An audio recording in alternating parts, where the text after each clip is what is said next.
Bakit masarap ang bawal? Bawal tumawid dito, nakamamatay. Tatawid ka pa ba kapag nakita mo na ang warning na yan sa EDSA o sa highway? Siyempre hindi, kasi baka masagasaan ka ng mga rumaragasang sasakyan. Pero may mga pasaway pa rin na buwis buhay na tumatawid. Some make it to the other side of the road, but unfortunately, some don't. Nakakalungkot ang pagsuway sa babala ay hahantong sa trahedya. Bakit ginagawa pa rin ng mga tao ang bawal kahit pa ang ending ay kapahamakan? Pabiro ang sagot na masarap ang bawal. But there is some truth to this kasi we inherited our sinful nature from Adam. Romans 5:12 tells us that through Adam, sin entered the world when they disobeyed God by eating the forbidden fruit in the Garden of Eden.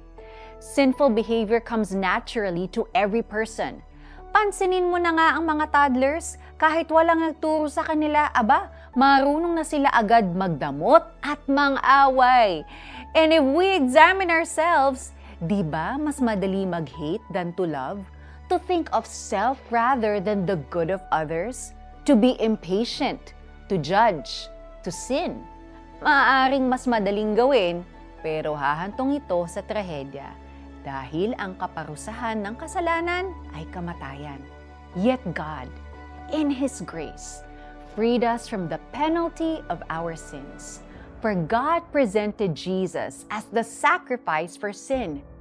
People are made right with God when they believe that Jesus sacrificed His life, shedding His blood. Bilang pasasalamat, we obey God's commands at iiwas na sa mga ipinagbabawal na kautusan ng Diyos. Let's pray. Father God, I confess I am a sinner.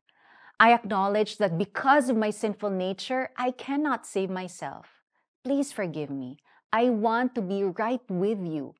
Thank you for your Son, Jesus, who died on the cross and rose again to pay the penalty for my sins. I receive you, Jesus, as my Lord and Savior. I receive your free gift of eternal life. In Jesus' name, amen. Confess your sins to God and ask the Holy Spirit to help you stop committing them. If you want to know more about how to grow spiritually, click the icon Chat with Us in the Tanglaw app para makachat ng live ang ating prayer counselors. Ang kasalanan ay pumasok sa sanlibutan sa pamamagitan ng isang tao at ang kamatayan ay pumasok sa pamamagitan ng kasalanan. Dahil dito, lumaganap ang kamatayan sa lahat ng tao dahil ang lahat ay nagkasala. Ngunit ang kagandahang loob ng Diyos ay mas dakila. Gayon din ang kanyang libreng kaloob sa maraming tao sa pamamagitan ng kagandahang loob ng isang tao, si Hesukristo. Romans chapter 5 verses 12 and 15. Ako po si Sonja Calit. God bless you and have a great day.